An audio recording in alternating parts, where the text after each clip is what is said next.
Just warming up for the big lifts. It's Bergeron with 3D Trainer. Today I'm going to be doing a tutorial on the deadlift. The deadlift is probably the most effective exercise you can do to develop your entire core all the way up your chain.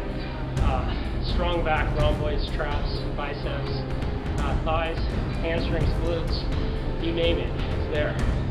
It's basically just a squat holding the weight in front. You got to keep the bar real close and tight. You don't want to deviate from the bar coming off of your frame at all. You should be touching your legs, your knees, your shins all the way through the exercise. Now there's lots of variations of the deadlift. Today I'm just going to be touching on the standard deadlift. So I always go with a little wider than shoulder width grip, which just happens to be about the same grip that I adopt for the bench press. Once I do my normal, warm up, I'll run and I'll do some stretching and flexibility stuff. I'm ready to start a couple warm up sets before I get into the heavy stuff. I go with this particular lift.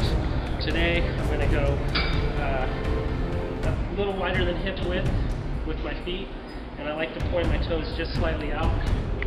It's a better position, it's more neutral alignment. It keeps the femur in line with the hips. All the muscles get a nice well-balanced contraction and stretch all the way through the range of motion. First, we want to talk about finish position is chest out, shoulders back. In this position, you optimize the alignment in your entire vertebrae, contract all the muscles, and then you also are able to engage your hips fully into a neutral position. Now, when I go to squat, I just, like I said, keep the bar right on the side the whole time. I'm only going to end up going a few inches below my knees. Normally that's where the weights would touch the ground. I wanted to show you with the barbell today.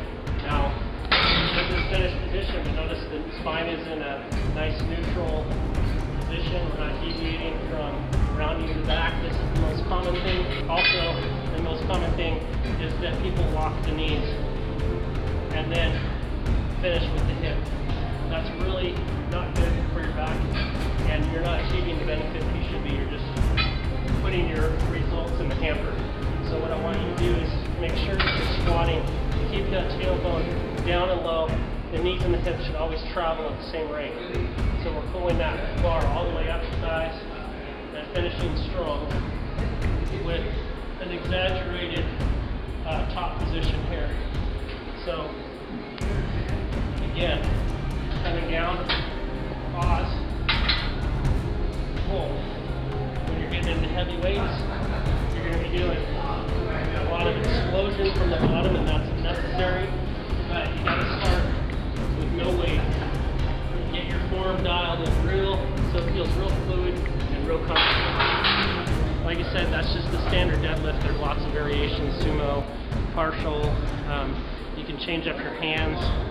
When I get really heavy, I do an alternate grip like this, just to keep my grip strength up. So one palm is pronated, one palm is supinated toward my body. And I use this exercise at least twice a week, integrated with all my other work. Now this can be used for toning, fat burning, but it can also be used to build quality raw muscle. This is Bergeron with 3D Trainer. Get in, get out, get fit.